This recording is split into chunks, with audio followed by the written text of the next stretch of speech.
Good day mga travelers, panibagong vlog, panibagong topic na naman tayo. Gawa ng maraming re-request sa atin patungkol sa trike na to mga travelers, no? Yung mga disadvantage dito sa trike na to. Pagka ito hindi natin malagaan talaga ng mga mapupunta sa di magandang resulta mga travelers, no? So pag ito ay nalagaan natin ng maayos, sigurado ay may resultang maganda rin mga travelers, no? So okay, isa-isahin natin.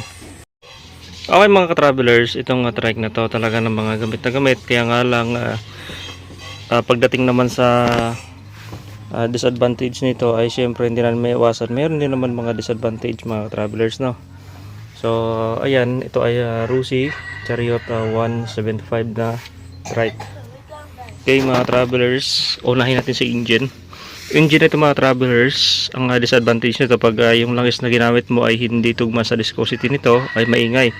Ang viscosity nito ay 20W50, yung kanyang engine oil tutugma sa kanyang makina. So kailangan ganun yung viscosity na gagamitin dito, 20W50.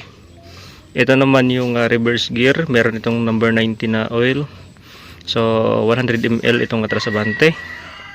Kay cross joint, kailangan na laging alaga sa grasa yung cross joint para tumagal.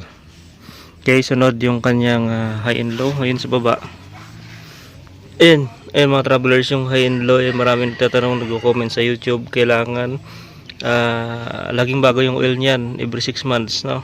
So palitan lang ng number 90 sabay sa kanyang differential pagka araw-araw ginagamit at kinakargahan ng mabibigat. Okay, dito tayo sa kanyang panel. Yung kanyang panel mga travelers, ito ay talaga namang napakabilis masira. Kaya ito ay 7,261 pa lang, putol na yung kanyang speedometer cable. So ito yung nasira mga travelers, naputol kaya hindi tumagal.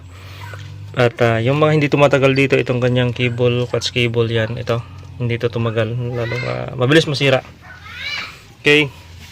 At yung ilaw nito mga travelers, mapundi, pang-apat ko na napalit. So mabilis mapundi. Pag tumaas yung voltage sa regulator ay mabilis mapundi, kaya mas maganda LED na yung ipalit niyo, pati yung kanyang signal light. Okay. Sa suspension shock niya, yan pag laging may putik, mabilis kalawangin, so magagasgasan, masisira itong kanyang telescopic. So lalabas yung langis dyan hanggang masira na. Okay, so ayan naman. At dito, pag hindi natatapalan to ng silicone, lumulusot yung tubig doon. Yan, so kinakalawang yung mga ibang portion ng frame ng windshield nya. Pag kinalawang ay masisira na rin mga travelers, no. Okay, so dito tayo sa likod. Okay, ito mga travelers, isa sa mga nasisira dito, ito yung kanyang frame, kinakalawang na guys, no. So pati yung dito, yan, mga ilalim yan kasi hindi maganda yung pagkakuting. So yan, kailangan talaga mapinturahan ng maayos. So i-repaint ko to pagka meron ng budget. Okay, so ito mga ka-travelers, no. Yan yung ating dito ang mga naranasan natin hindi maganda, no. So dito mga nakombinar ko na siya, wala nang problema yun dyan. Okay, so dito tayo sa loob. Yung loob kasi nito mga travelers ay yung upuan niya ay manipis, so pinalitan ko ng makapal. Yan, so ito yung upuan niya, manipis siya dati, ngayon pinalitan ko ng makapal para hindi masakit sa puwet ng mga nakaupo pag mag rebound. So ayun, sa dulo kinakalawang na yung ating flooring. So yan yung mga mabilis masira o disadvantage dito. Okay, so isa sa disadvantage dito mga travelers, mahina yung brake light and signal light. So nag-add ako ng ilaw, para sa signal light. Okay, ito yung signal light natin. Yan, mahina kasi ito. So nag-add ako ng isang LED na signal light para mas malakas sa gabi at sa araw. Ito yung brake light niya, medyo okay ito. Ito naman yung reverse light. So yan ang disadvantage, mahina yung mga LED lights niya. Okay, isa sa disadvantage dito, matagal yung plaka niya. So hanggang ngayon wala pang plaka. Ayun mga travelers, at yan lang yung ating napag-usapang mga disadvantage dito sa trike na to. Talagang meron at meron talagang disadvantage. At mas lamang yung advantage dito sa trike na to. So ayun mga travelers na. Okay. Isa rin sa mga disadvantage dito mga travelers, pagka hindi nyo naayos yung carburetor nya, hindi na ituno, na i-mixture ng maayos, possible po na mahirap po i-start. Ito, very hard start po. Kaya so kailangan talaga na ma-mixture ng maayos yung fuel and air sa kanyang carburetor para ay maayos po yung pagka-start niya pag umaga, kasi medyo hard start ito pag hindi natuno yung carburetor, no? So ito mga travelers, ang disadvantage dito nakaraan ay ito kasi wala to dati. Kaya nilagay ko na lang yan siya. So syempre yung paa natin babad sa init ng makina, kaya pagka umulan, pag nabasa yung paa natin ay mapapasma tayo. So nilagyan ko nito mga travelers ng cover. So ito lang yung wala sa kanya, para ito sana yung magpapaganda ng magpapaganda ng design din. Siyempre protection din sa ating paa na hindi mabasa ng tubig, kasi talsik talaga yung tubig na mula dito sa ating front wheel papunta dito sa ating tuhod. Okay, so ayan mga travelers, no? Ang isa pang disadvantage dito pagka hindi natin natuno o hindi natin na balance yung brake, no? Yung brake drum natin ay yung brake shoe. So kailangan yan mga travelers ay balance yung pag-align ng preno, kasi pag hindi yan balance possible na gigiwang-giwang pag tayo nagpreno, minsan na paputol-putol yung preno natin. So need natin i-balance yung kanyang preno, brake, left and right yan mga travelers, no? Para maganda yung pagkapit ng preno, hindi kabig. Kasi pag hindi balance, kabig po yung kain ng preno.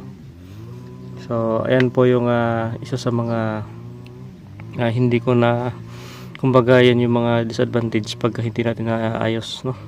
So ito rin, so ito hindi ko naman ginalaw yan dito mga travelers. Ito yung kanyang sa Euro 3 ata ito, parang vacuum ito. Itong tornilyo dito naputol siya, pero hindi ko naman hinigpitan. Nilugan ko pa nga nung nilugan ko naputol yung tornilyo guys. Ayan dito. So wala na, hindi ko na matanggal to, kasi papalitan ko sana ng isang klase yung matibay. So wala na mga ka-travelers, wala nang nut. Kailangan talaga tanggalin ng tanggalin talaga to buo yung makina dyan pa machine shop. So yan yung mga obserbaran ko dito na nabilis kalawangin yung mga bakal-bakal nya. So ito, kinain na nga ng kalawang, dati wala to, pero nag-uumpisa na yung kalawang kahit saang porsyon ng chariot. So kailangan talaga dito mga travelers, ingatan natin, kasi gawa ng mabilis siya kalawangin, or sundin natin ng pintura. Ang bilis niya kalawangin guys, sobra. So pagdating naman sa tibay ng body, wala namang problema, tibay talaga. Kaya nga lang ito lang kinakain ng kalawang pagka katagalan. At ano pa yung pwede kong masabi sa inyo, ito kasi itong cover na to wala to dati. So pagka umulan, basa yung driver. Pagka gumanito yung ulan dito sa ating side, basa rin tayo, basa man ang bela natin, basa yung doon, kaya nag-grounded. So ito ang disadvantage dito, dati walang ganito, wala siyang cover, side cover. Pero nung nilagyan ko, okay na guys, no? Hindi na tayo mababasa doon. Yung mga gapit, cellphone, ayun, protected na siya ng cover yung ating cellphone. So dati wala rin siyang ito, parang tinted yan, wala siya nito. So nilagyan ko na lang mga travelers, at least protection sa silaw at sa init. So ito kasi medyo mahaba yung windshield hanggang dito, so kailangan talaga natin na lagyan siya ng film para hindi tayo mainitan. So hanggang dito yan mga travelers, sa baba nilagyan ko rin yung nasa baba na portion, kasi wala yan dyan. So inangat niya konti, masilaw rin kasi pagka kunyari natapat tayo sa mga jeep na stainless o tricycle, masilaw din mga travelers. So okay, hanggang dito dinikitan ko na ng sticker para protection din sa silaw. So ayan, ito na lang yung natira sa windshield natin na clear. Pero balak ko rin ipatintin dyan para mabuwasan yung init. So ayan mga ka-travelers, hanggang dito na lang yung ating vlog. Okay, at least nasabi ko na sa inyo yung dapat nating paghandaan at ang disadvantage nitong Rusi Chariot. So kung gusto nyo kumuha, pwede naman, pero nasa inyo na yan mga ka-travelers. At least nasabihan ko na kayo ng mga disadvantage nito. So ayan mga travelers, at natapos na natin, hindi yan, natapos na natin pag-usapan yung disadvantage nitong trike na to. So ang dami, pero at least mga gamit na gamit, no? So worth it din naman yung presyo niya.